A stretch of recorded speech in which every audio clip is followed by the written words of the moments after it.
இந்தியாவின் 2 மசாலா பொருட்கள் மலேசியாவில் விற்க தடை விதிக்கப்பட்டுள்ளது. இந்தியாவிலிருந்து தயாரிக்கப்படும் 2 மசாலா பொருட்களின் விற்பனை உடனடியாக நிறுத்துமாறு சுகாதார அமைச்சகம் உத்தரவிட்டுள்ளது.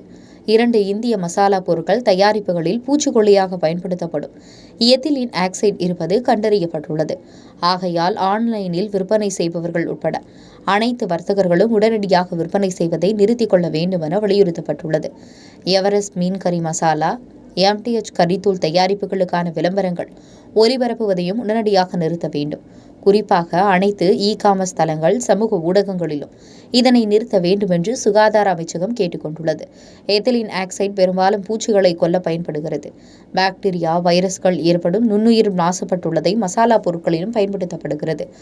இது சவர்க்கர் காரங்களில் செயலில் உள்ள பொருளாகவும் பயன்படுத்தப்படுகிறது என்று ஓர் அறிக்கையில் அமைச்சகம் தெரிவித்துள்ளது.